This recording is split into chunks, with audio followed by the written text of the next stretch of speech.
Every year, suicide is among the top 20 leading causes of death from people of every age and, in fact, every walk of life globally.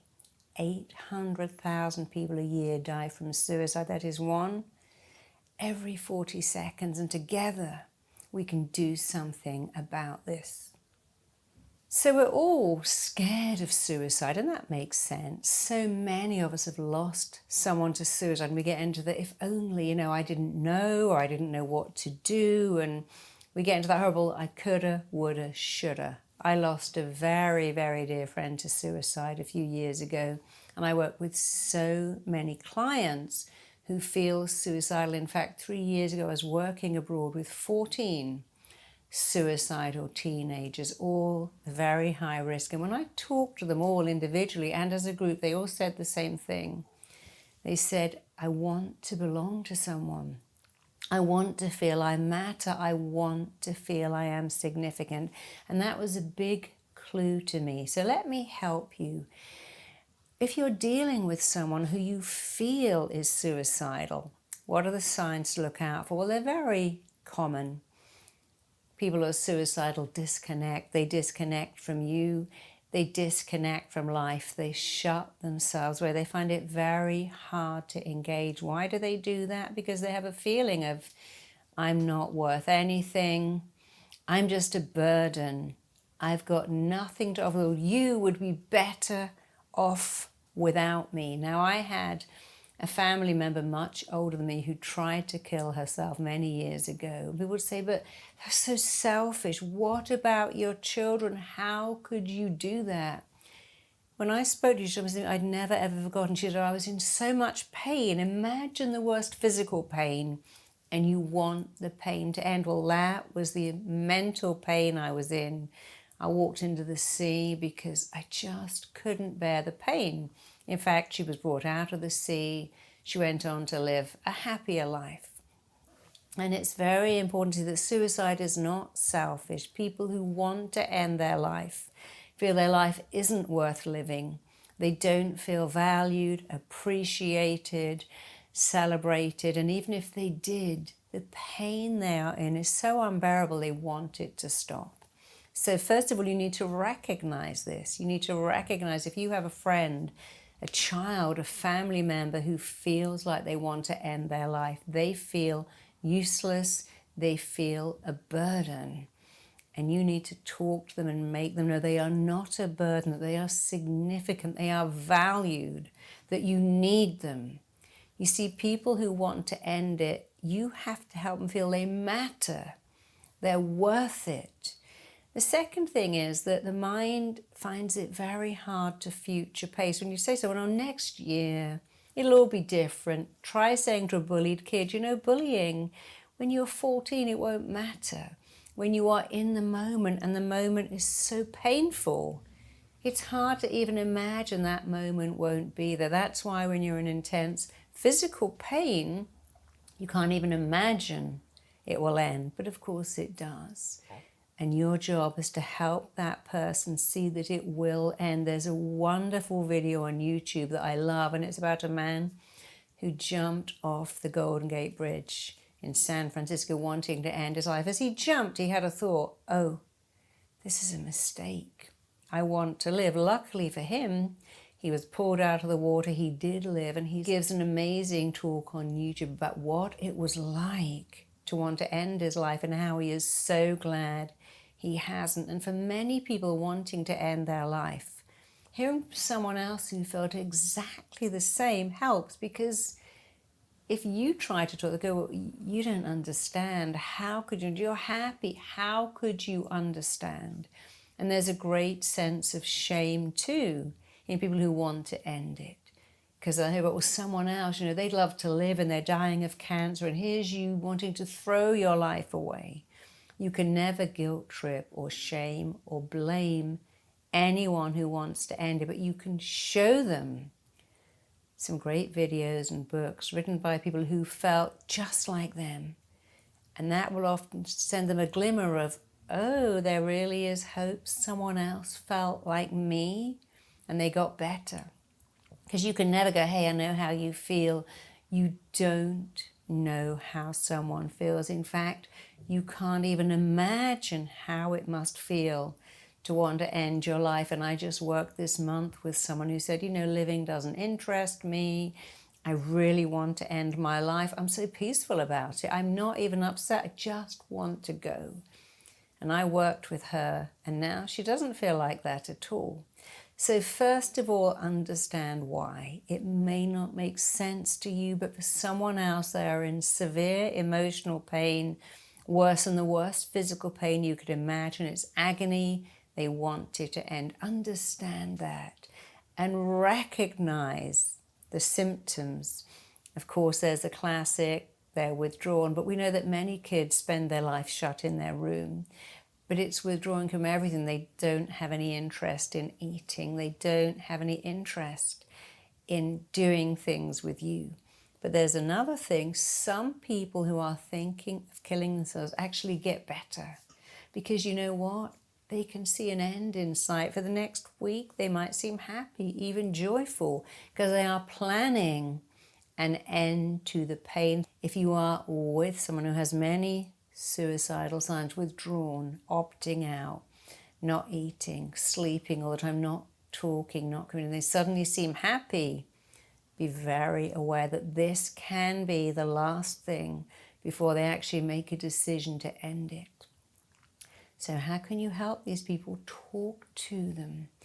Tell them they matter. Tell them they are significant. Tell them there is a future.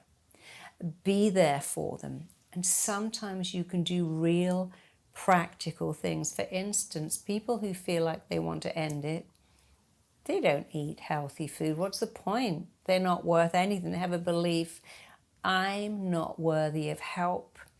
And even if you could help me, it wouldn't work. There's no help for people like me, and that isn't true. You must make them know there is help. They are absolutely worthy of it. You must let them know I'm always here for you. You can ring me anytime, day or night, and I'll just listen.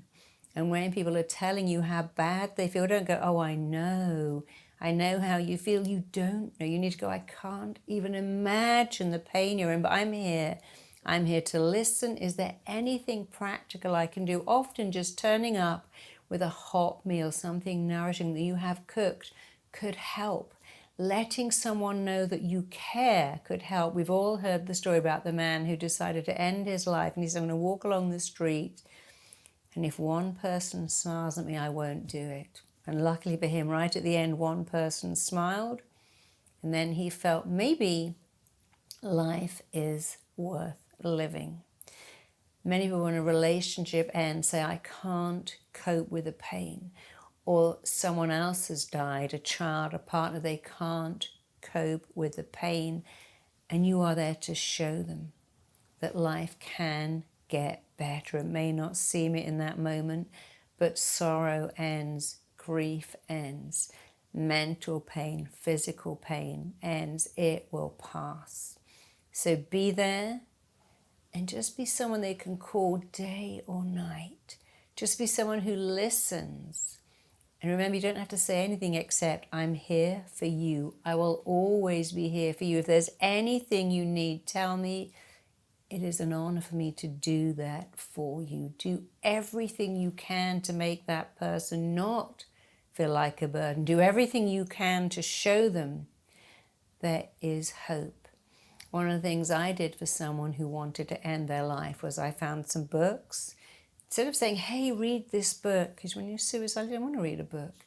I highlighted only the pages they needed to read. I underlined only the chapters or the paragraphs they needed to read. And they said that was so helpful. I could open the book at a page you had bookmarked and just read one thing, one phrase. And it gave me a glimmer of hope. And the next day, I read just one more phrase. I couldn't concentrate on anything because I was so depressed. But every day I read one little paragraph, and every day that glimmer became brighter and brighter. I thought, you know what? I could one day write a paragraph for a book like this. I could help someone else. And so that person went from being useless to useful. And when I worked with those 14 kids who all wanted to kill themselves and all said, my parents don't understand me, my parents expect too much of me, my parents expect nothing of me. You see, it was interesting that in that group I had kids who were pushed so much to be academic, to achieve, and they couldn't cope with the pressure. And others who said, my parents couldn't care less. Didn't even notice if I'm here or not. They're not interested. My dad's got a new family. My mum's got a new boyfriend. I don't matter. You know, we'll often hear that word. I felt so insignificant, and that's truly horrible. Do anything and everything to make that person feel significant, to make them feel they matter. Help them join support groups where they can talk to other people who've been where they were and who really and truly understand. Be there, listen, take them around nice food, candles if you like, anything that you think would help. Go out in nature, listen to birdsong, walk barefoot in the grass if you can. But do not expect much. Expect very little. A smile, squeeze of your hand. The biggest thing is let them know they can call you day or night, and you'll be there and you'll listen and you'll get in your car and turn up if they need you, because they are worth it. Our biggest need in life is to be connected. When we're put on the planet, we must find connection and avoid rejection. That is how we know we'll make it. If I can find connection and avoid rejection, I'm going to survive. Imagine being depressed and feeling, well, I don't have any connection. All I feel is rejection. If you can make someone feel connected and not rejected, if you can let them connect with you and show them what connection is, that you really are a true friend, that nothing is too much, that they are worthy and that they matter, and they can connect with one human being and then another and another, you've done something amazing. And we can all do that. So remember, recognize the warning signs, understand why, take the steps that help. Be there. Don't judge, just listen. Don't patronize, just say that must be awful for you. Not, oh, I know how you feel. I've actually felt like that before. You might be surprised. No, I felt like ending it. No, that must be unbearable. That must be horrible. I'm so sorry for you that you're suffering. That must be terrible. I'm here for you. Can I do anything? Can I turn up and give you an aromatherapy massage? Can I book a hair appointment? Can I bring you some food? Can we watch a movie together? Can I just sit with you for an hour? But don't overdo it. Don't say, I'm going to move into your house and be with you 24 hours a day, because that sometimes can be too much too. You're going to babysit someone and be on watch all the time, and they feel that you're not there because you want to, you're there because you have to. Even with lovely Caroline Flack, who had a whole team of people staying with her, she couldn't see a future. She wanted it to end, and she took the first opportunity to make that happen. So be there, but the biggest thing she needed was hope. Someone to say, Caroline, the worst thing can often be the best. The worst possible outcome could be the best outcome. Give people hope any way you can. We can all help. We can all make a difference just by being there, being present. That's all people want. Be present for someone else. Offer real help if you can, and if you can't, be there. Be present. For many people, that is more than enough, and we can all do that.